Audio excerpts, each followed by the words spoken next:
Another vintage of The Prisoner. It is a wine that you love, that millions of people love. And I know this because it sells extraordinarily well, but there's something that I just recently learned about The Prisoner. And this is the 2022, and there's something very different about the 2022 from previous vintages. And I learned that there is a third less residual sugar in this new vintage. And so when this wine first was created by David Finney back in the day, I think 2000, so I think this year's like the 25th anniversary of The Prisoner. But when it was first made, it was made from basically vineyards in Napa Valley that were neglected and growing grapes that nobody really wanted, right? It was Zin and Charbonneau and Petit Syrah and a bunch of other red grapes. Everybody just wanted Cab and Merlot and Petit Verdot, right? To make their big Napa wines.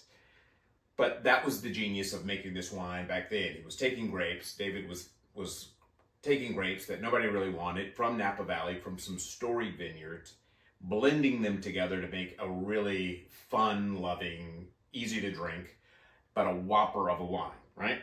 So it grew, and it was eventually sold. And as the brand grew, and after change of ownership and the whole bit, it has become wildly popular. It started off with 300 case production. It's in the several 100,000 case production now.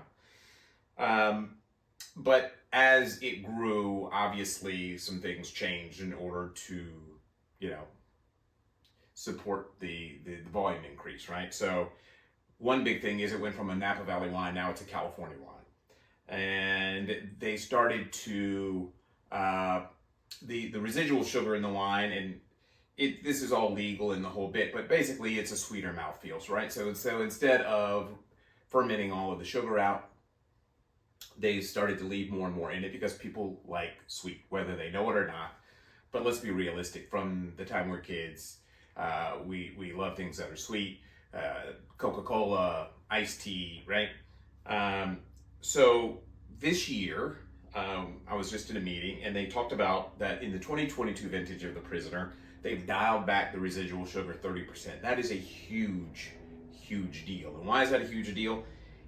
I'm kind of excited by that because it says to me that people are starting to shy away from these big, over-the-top Ringling Brothers wines.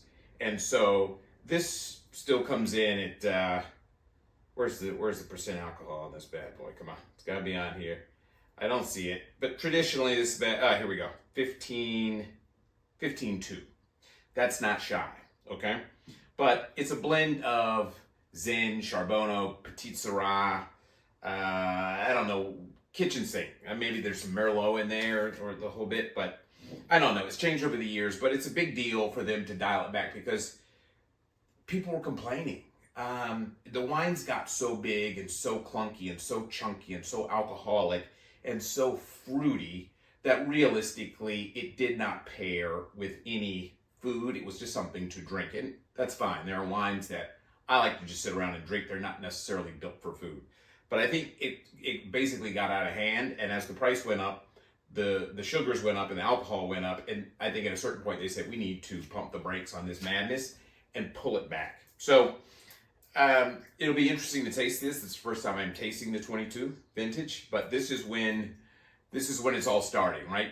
Years, I don't know, 18 through 21, I think the alcohols just went through the roof, and the residual sugar, it just became a bit, and you've seen me do videos on this wine in the past where it's just a big clunky goo ball, but people love it. Let's be realistic. People love this wine.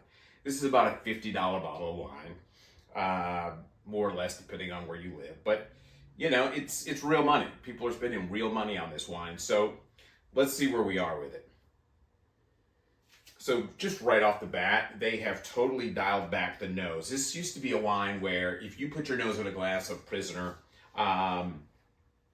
it would just leap out, right? It was just, you could smell like a mocha bit going on, which is the immediate tell where there's something going on in there. And I'm going to do a video about natural wines and the fact that most of them suck.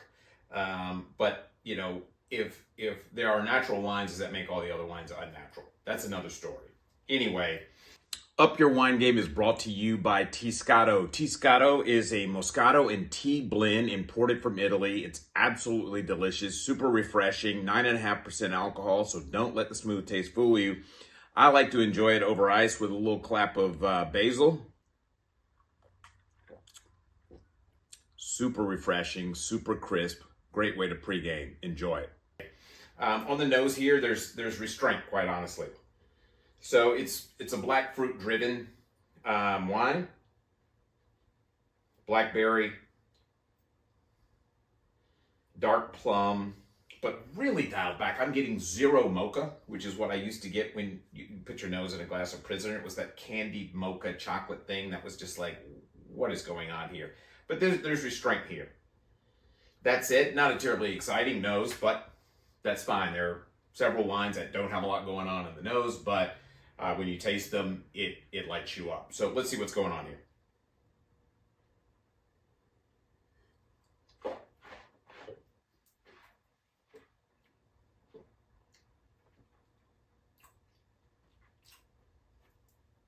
Okay. It's immediately apparent that they have dialed back this entire wine.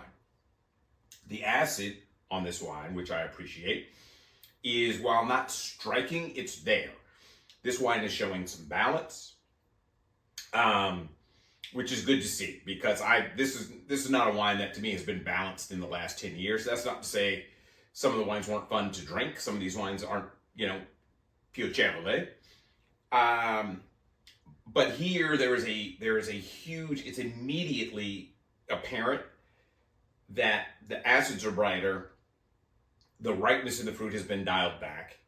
And while I appreciate this wine more than previous vintages, it'll be interesting to see if the Prisoner lover, the Prisoner drinker, the person who could drink Prisoner with breakfast, lunch, and dinner will like the 22 vintage as much as they've enjoyed previous vintages.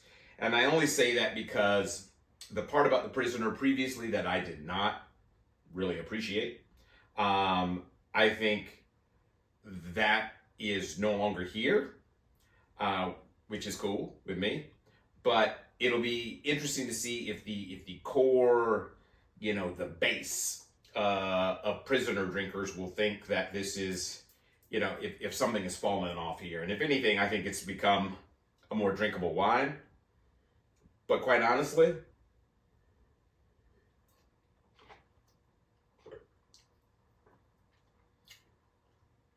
$50, it's asking a lot. It's asking a lot. I mean, it's a straight shooter. There's not a whole lot of complexity here. There is some balance here. $50, I'm looking for complexity. I'm looking for layers. This is young. It just came out. So maybe this will flesh out over time. But for what I'm getting right now, it's nice. It's cool. It's a nice little mashup based primarily on dark fruit with a little red fruit in there as well. And while I appreciate the fact that there's not all the cocoa and baking spice and just otherworldly aromas and flavors no longer in this wine, it will be really interesting to see if, the Prisoner lover appreciates this 22. You can find it everywhere.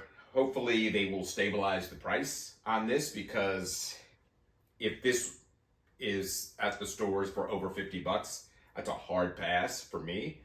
But at the same time, it's a pleasant wine. It's pleasant, but it's amazing how much they have dialed this wine back. So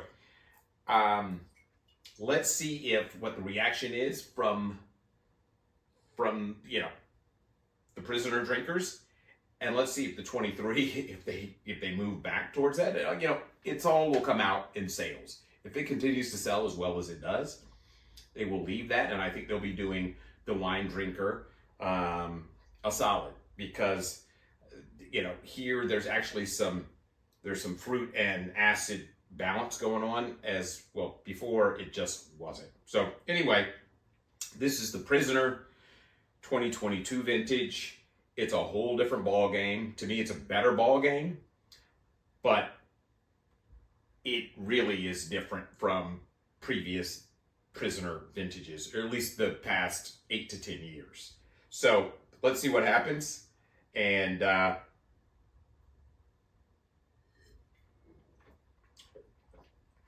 yeah, let me know what you guys think. If there's any hardcore, I know there's a lot of hardcore Prisoner drinkers out there. Taste the 22. Leave some comments in the comment section to see what your thoughts are on the 2022 Prisoner. Till next time, take care.